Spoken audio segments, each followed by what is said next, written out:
होगा। पिछले लेक्चर में हमने सीवी के बारे में डिस्कस किया था कि सीवी मतलब किस तरीके से हम बना सकते हैं या कुछ भी हम इसको कैसे कर सकते हैं। सीवी हमारे पास नेक्स्ट किस तरीके से हमारे काम हो सकती है और कैसे रिजेक्शन होती है इस चीज़ में, वो सारी हमने डिस्कस की थी। अगर उसे और पिछला लेक्चर रिवाइज़ किया जाए तो उस पिछले लेक्चर में हमने पढ़ा था HTML टेबल्स, मतलब हम HTML कोडिंग के थ्रू हम टेबल कैसे बना सकते हैं। तो आज हम पढ़ेंगे HTML लिस्ट, मतलब HTML लिस्ट हम कैसे बना सकते हैं। HTML लिस्ट मतलब ये है कि कोडिंग के साथ हम लिस्ट कैसे बना सकते हैं। जैसे हमारे पास शॉप्स वगैरह में देख लें काफ़ी ज़्यादा आइटम्स वगैरह होते हैं, या अगर मेन्यू में देख लिया जाए तो एक मेन्यू अगर रेस्टोरेंट का देखा जाए तो वो लाइन वाइज चीज़ें बताई गई होती है, हमारे पास ये है और इसमें इतनी इतनी प्राइस है, तो वो सब लिस्ट में आ जाता है। और वो लिस्ट को कैसे बनाया जाता है वो आज हम सीखेंगे, इसको कैसे बनाया जा सकता है। लिस्ट दो तरीके की होती है, एक होती है अनऑर्डर लिस्ट, एक होती है ऑर्डर लिस्ट। और भी आ जाती हैं अदर लिस्ट, ज़्यादा मेन हमारे पास यही होती है order list and unordered list. इसको आज हम यूज़ करेंगे और आज हम इसको सीखेंगे कि ये किस तरीके से हम इसको बना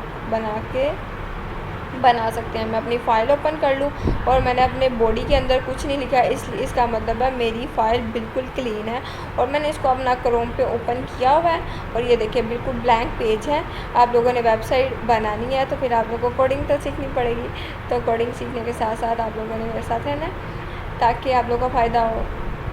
और चलते हैं हम अपने लेक्चर की तरफ। अगर मैं इसको ट्राई और सॉल्व करके देखूँ तो ये हमें इस तरीके का कुछ प्रोसीजर दिखाई देगा, जैसे अभी मतलब आ रहा है और मैं आप लोगों को बताती हूँ।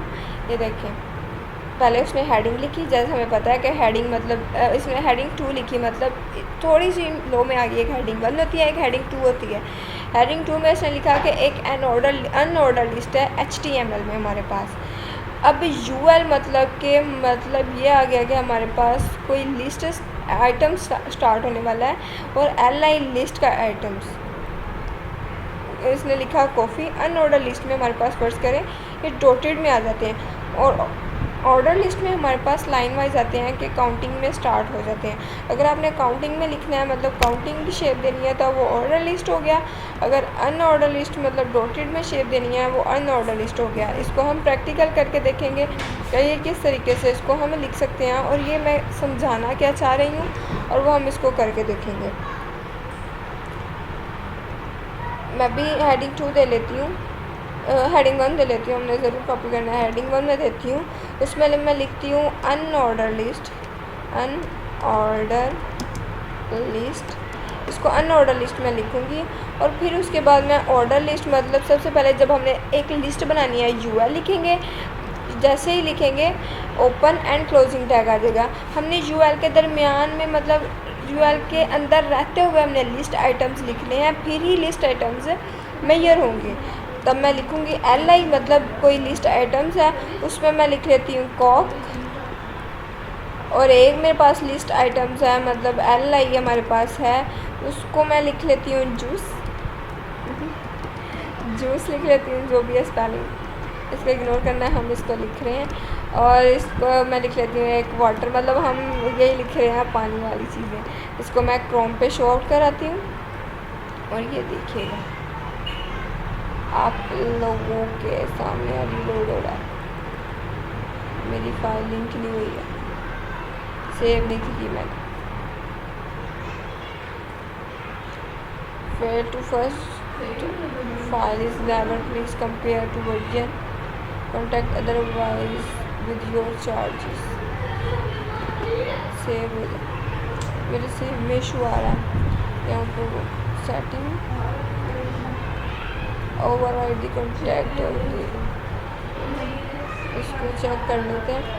चले फिलहाल इसको मतलब पेंडिंग में कर देते हैं, लेकिन चीज़ें ऐसे ही है, मुझे इसी तरीके से ये शो आउट करेगा। मेरे अपडेट होने में मतलब मेरी अपडेट होना है VS कोड, तो इसको हम वैसे ही समझ लेते हैं। ऑर्डर लिस्ट जैसे मैंने आप लोग को फॉर एग्जांपल दिखाया कि हम UL लिखेंगे, LI लिखेंगे, LI के अंदर रहते हुए हमने अपना जो भी लिस्ट आइटम्स लिखते हैं वो हम लिख सकते हैं। अगर डॉटेड की फॉर्म में चाहिएगा तो वो अनऑर्डर लिस्ट होगा, अगर 1 2 3 काउंटिंग की फॉर्म में चाहिएगा वो ऑर्डर लिस्ट होगा। अगर जैसे हम इसको आगे चले जाएँ, सिर्फ हमने यही यूज़ करना है, मतलब ऑर्डर ऑर्डर लिस्ट, और OL आ जाएगा ऑर्डर लिस्ट, और UL आ जाएगा अनऑर्डर लिस्ट। ठीक है, और ऑर्डर लिस्ट के लिए UL यूज़ करेंगे और अनऑर्डर के लिस्ट के लिए हम OL यूज़ करेंगे। OL का ओपन एंड क्लोजिंग टैग, इसके अंदर रहते हुए हम अपने लिस्ट आइटम लिखेंगे। लिस्ट आइटम का टैग है LI, और ये बोलना चाहिए क्योंकि ये हमने मतलब डेली लाइफ में हमने इसको यूज़ करना है। और ये तकरीबन हमारे ये जो वेबसाइट्स हैं उसमें ये यूज़ होंगे। Tables, headings, paragraphs and list वगैरह ये तकरीबन यूज़ होंगे। लिस्ट आइटम्स को फिर हम स्टाइलिंग पे जाके, मतलब अगर हमें डॉट नहीं चाहिए तो हम टेक्स्ट डेकोरेशन नन भी कर सकते हैं। मतलब हमने लिस्ट बनाई है लेकिन अगले बंदे को शो ना हो हमने ऑर्डर में बनाई है कि अनऑर्डर लिस्ट में बनाई है, तो हम वो चीज़ कर देंगे। अब ये अदर लिस्ट में ये बहुत कम ये यूज़ होता है। ये होती है HTML डिस्क्रिप्शन लिस्ट, ज़्यादा सिर्फ यही दो यूज़ होती है, unordered list and order list. अब डिस्क्रिप्शन लिस्ट में मतलब आ जाता है, उसका टैग आ जाता है, जैसे मैं इसको खुला हुआ है, हेडिंग टू दी है, मतलब कोई भी डिस्क्रिप्शन है, DL है मतलब डिस्क्रिप्शन लिस्ट है, और उसके बाद DT है, इसमें आ जाता है DT में description tags, I think description list, मतलब इसको एक को डिफ़ाइन करना है और एक को हमने बताना है। जो हमारे पास DT है वो मेन चीज़ है, और उसके बाद जो हमने कॉफ़ी जैसे लिखा है हमने उसको एक्सप्लेन करना है ये किस तरीके की कॉफ़ी है, मतलब आपको डिस्क्रिप्शन डाटा प्रोवाइड कर सकता है। आज हमने यही सीखा, HTML order and unordered list, मतलब हमने लिस्ट बनाने का तरीका सीखा है। और कोडिंग की किस किस को समझ आ रही है, इसका आगे जाके आप लोगों को बहुत बेनिफिट होने वाला है अगर आप लोग सीखते हो। तो टाइम लगेगा, टाइम के साथ साथ आप लोगों ने चीज़ों को समझना है, क्लैरिफाई करना है, और जो जिनका नेट की वजह से इशू आ रहा है इंशाल्लाह जल्दी रिज़ॉल्व हो जाएगा। और नहीं तो फिर क्या कहते हैं, वाईफाई लगवा लें, वाईफाई ही चल रहा है आजकल, वैसे डाटा तो चल नहीं रहा।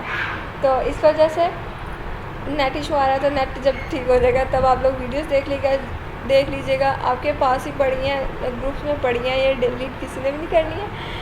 तो ये लेक्चर आज का मैं तकरीबन यही एंड करती हूँ, ताकि मैं इसलिए थोड़ा थोड़ा समझाती हूँ कि आप लोगों को चीज़ों की इजीली समझ आ जाए, और आप लोग प्रैक्टिस किया करेंगे। जिनके घर मतलब लैपटॉप या कंप्यूटर वगैरह हैं वो उस पर ईज़िली प्रैक्टिस कर सकते हैं, और प्रैक्टिस करें। प्रैक्टिस से जितनी चीज़ों की हम प्रैक्टिस करेंगे उतनी ही ज़्यादा मतलब हमें याद चीज़ें होंगी और हमें समझ आएगी।